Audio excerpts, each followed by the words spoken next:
Éviter les répétitions, les reprises nominales et pronominales. Pourquoi éviter les répétitions?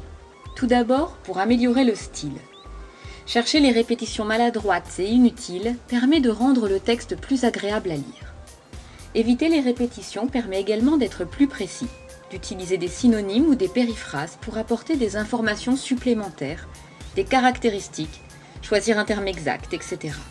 Par exemple, l'invisible ennemi nous donne des informations supplémentaires sur le moucheron de la fable, tout comme la bête irritée nous en donne sur le lion. On apprend ainsi que le moucheron est si petit et si rapide qu'il semble invisible et que le lion est très en colère. Remplacer le mot bateau par voilier permet de préciser de quel type de bateau il s'agit.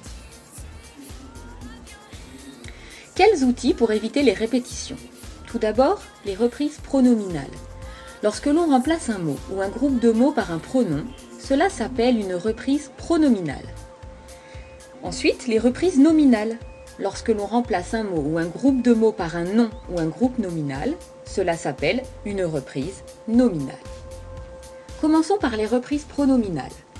On peut remplacer un mot ou un groupe de mots par un pronom personnel, un pronom démonstratif, un pronom possessif ou un pronom indéfini. Par exemple, un bœuf est plus puissant que toi, je le mène à ma fantaisie. Le quadrupède écume et son œil étincelle, il rugit. Le et il sont des pronoms personnels dans ce cas-là. Le remplace un bœuf et il remplace le quadrupède. Poursuivons par les reprises nominales.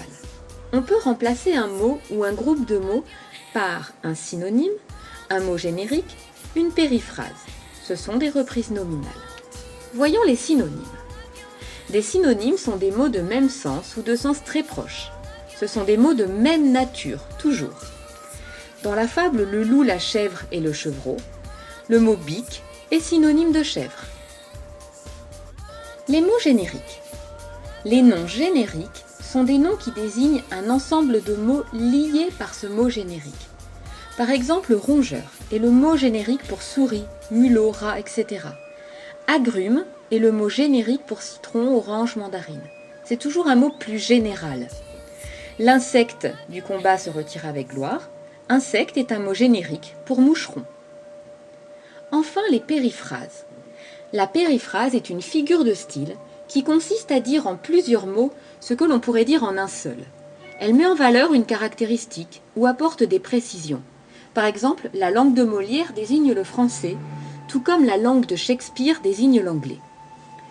Dans les vers « Qui te rend si hardi de troubler mon breuvage ?» dit cet animal plein de rage. « Tu la troubles, » reprit cette bête cruelle, « et je sais que de moi tu médis l'an passé. » Cet animal plein de rage et cette bête cruelle sont des périphrases qui désignent le loup. Que faut-il retenir? Dans le cas des reprises pronominales, on remplace un mot ou un groupe de mots par un pronom, que ce soit un pronom personnel, démonstratif, possessif ou indéfini. Dans le cas des reprises nominales, on remplace un mot ou un groupe de mots par un synonyme, par un mot générique, ou enfin une périphrase. Vous avez bien retenu comment éviter les répétitions? Alors à vous de jouer sur Moodle!